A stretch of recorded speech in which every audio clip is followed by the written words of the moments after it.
Censor is cinema's cancer. Censor is cinema's cancer. To tell you the truth, I am very disappointed. Sensor के रवैये को लेकर film makers में अक्सर देखा गया है गुस्सा, क्योंकि सेंसर के चक्कर में फंस जाती है इंडस्ट्री की फिल्म्स। पर इस बार कुछ ऐसा हुआ कि अपने ही चक्कर में फंस गया है सेंसर बोर्ड।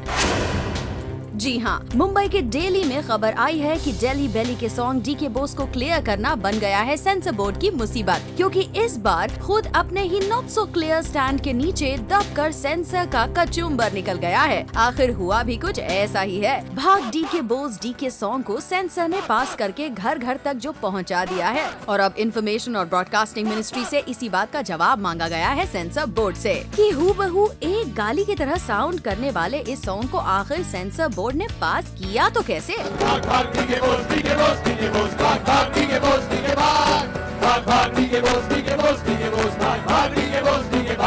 इस बात का जवाब भले ही सेंसर बोर्ड के पास ना हो कि उन्होंने कैसे और किस बेस पर किया है इस गाने को पास, लेकिन इस फिल्म के प्रोड्यूसर आमिर खान के पास है इस बात का पूरा जवाब कि सेंसर ने डेली बेली को क्यों नहीं रेकमेंड किया कोई कट। नहीं, कुछ नहीं काटा, सेंसर को भी बड़ा मजा आया।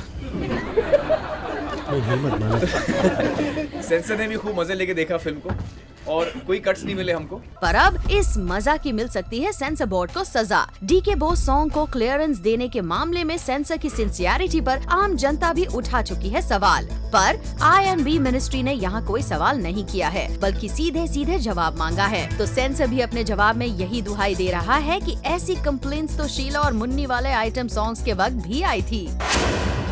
लेकिन इस सब के साथ जो अंदर की बात निकलकर सामने आई है वो तो यही है कि सेंसर बोर्ड में अंदर ही अंदर मेंबर्स इस डीके बोस सॉन्ग को लेकर अलग अलग राय रखते हैं, पर ये राय सामने इसीलिए नहीं आ पाई क्योंकि डेली बेली के डीके बोस सॉन्ग की स्क्रीनिंग के वक्त बोर्ड की CEO को छोड़कर कोई और मौजूद ही नहीं था। उन्होंने अकेले ही इसे पास कर दिया। अब इन बातों में कितनी सच्चाई है वो तो जल्द ही इंफॉर्मेशन एंड ब्रॉडकास्टिंग मिनिस्ट्री के नेक्स्ट मूव से क्लियर हो जाएगा। लेकिन इतना जरूर है कि अगर डेली बेली के डीके बोस सॉन्ग पर सेंसर की खिंचाई हुई तो फिर आमिर भी नहीं बच पाएंगे अपनी हंसी उड़वाने से, क्योंकि वो आमिर ही थे जिन्होंने सबसे पहले सेंसर की नॉन सीरियस अप्रोच को किया था रिवील। नहीं, कुछ नहीं काटा, सेंसर को भी बड़ा मजा आया।